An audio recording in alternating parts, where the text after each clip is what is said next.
Dobar dan, lijepi pozdrav. Moje ime je Manitya Guru Satika Ananda. Danas bih vam nešto ispričala iz svog iskustva sa Kala Bhairavom. Kala Bhairava je izuzetno moćna, žestoka energija, aspekt Boga Šive. Kala Bhairava je gospodar vremena, prošlosti, sadašnjosti, budućnosti, gospodar života i smrti. To je jedno izuzetno plemenito biće, energija, božanstvo koje nas izuzetno voli, a koji jedino ne podnosi su naša prenemaganja, naše mane, naše lijenosti, naše inertnosti, sve ono što nas spriječava da spoznamo da smo mi u biti božanska bića i da počnemo živjeti kao božanska bića na ovom planeti, na ovoj zemlji. Jer planeta Zemlja je prostor u kojem i polubožanstva silaze kako bi se prosvjetlila. Moj guru, njegova božanska svetost Paramahamsa Šri Nityananda, koji je rijetko živući avatar koji se nalazi upravo u vremenu u kojem mi živimo sada, što je izuzetna milost i rijetka prilika koju smo životima čekali i inkarnirali se brzo samo da bismo došli u isto vrijeme, da bismo se inkarnirali u isto vrijeme kada se i on inkarnira. Swamiji je adept u svim tim kako bi rekla, moćima koje budi unutar nas. Znači sve moći koje on ima, koje on jeste, to su u biti moći koje mi posjedujemo, koje su u nama, koje se trebaju samo probuditi.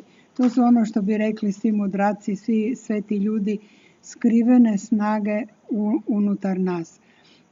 Veličina, odnosno moć, kao što je Paramahamsa Šri Nityananda, on sa inicijacijama budi uspavane moći, snage, sve što se nalazi unutar nas, svo božanstvo koje je unutar nas. Moje iskustvo sa Kala Bhairavom bilo je 2012. godine kada sam bila na programu koji se naziva Inner Awakening, odnosno unutarnje buđenje. To je 21-dnevni izuzetno transformirajući program u kojem smo tada imali priliku stati pred Kala Bhairavu i pitati pitanja što god nas je zanimalo.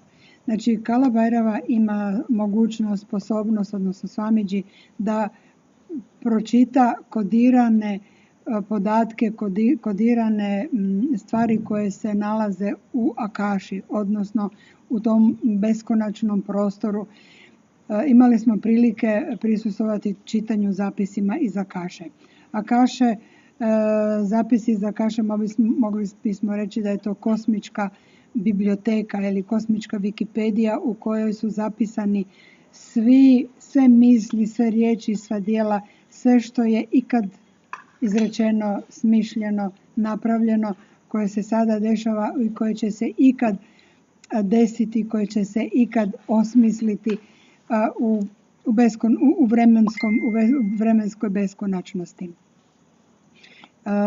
Swamiji sebe stavlja na raspolaganju toj energiji Kala Bhairave, gdje on ulazi u to izuzetno moćno stanje, gdje onda može pročitati, odnosno dobiti odgovore na ona pitanja koja mi postavljamo. Pa na tom Inner Awakening 2012. godine dešavao se na kruzu, na vodi, jer svi se sjećamo da je, što je bila 12 ta godina, neki su rekli da će biti smak svijeta, neki su rekli da će biti što nešto.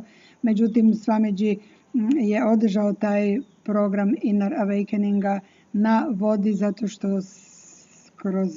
kroz taj program se generirala ogromna energija, a ta energija da bi se mogla proširiti cijelom planetom, voda je medij koji je najbolje provodi tu energiju.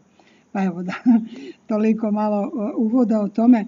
Znači, Swamiji opisuje tu energiju Kala Bhairave, što to u biti znači.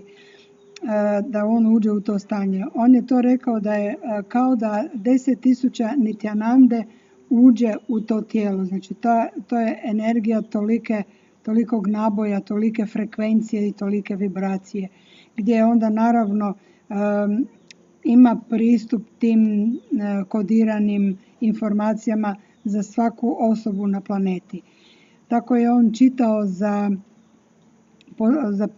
sudionike programa Inner Awakeninga pitanja koje su ljudi postavljali za svoju prošlost, za svoju budućnost, za ljude, za svoje rođake koji su nestajali prije 10 godina, gdje se mogla otkriti gdje su oni sada, da li su još na životu, gdje se nalaze.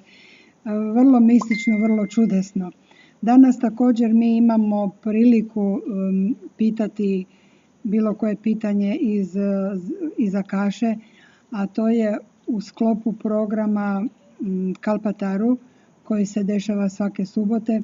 Onda svake nedjelje svi sudionici tog Kalpatarua mogu doći u nedjelju na čitanje zapisa iz Akaše.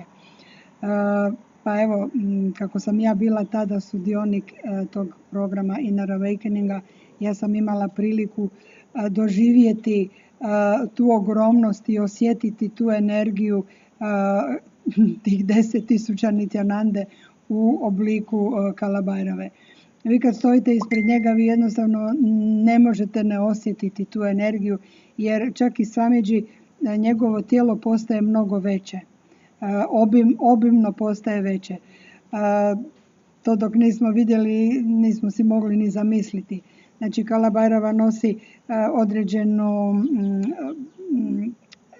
određeni vrst odjeće, mnogo ovih zvona koji su izuzetno teško sve to imati na sebi i rudrakša narukvice na mišićima.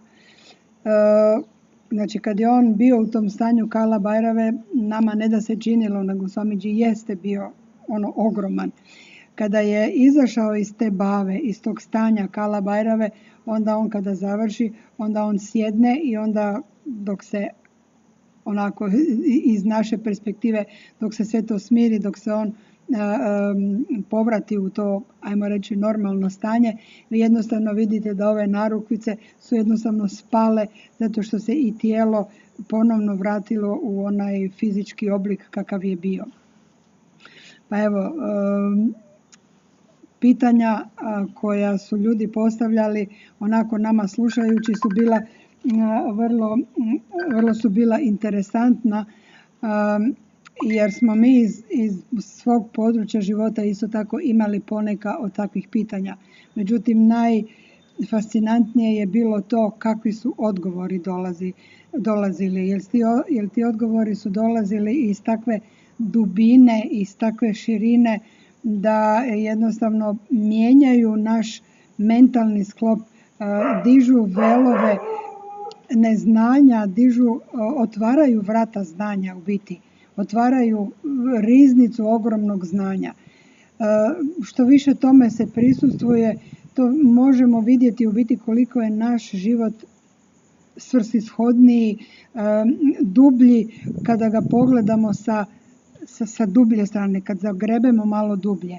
Ako se bavimo samo ovim površnim stvarima, ne uspijemo previše, postaje dosadno, postajemo neispunjeni, postajemo frustrirani. Međutim, kada dobijemo odgovore iz te jedne dubine, onda se i naša svijest može proširiti. Onda razumijemo mnoge stvari koje ne moramo biti logički uvjereni, nego jednostavno znamo da su one tu, da su one takve.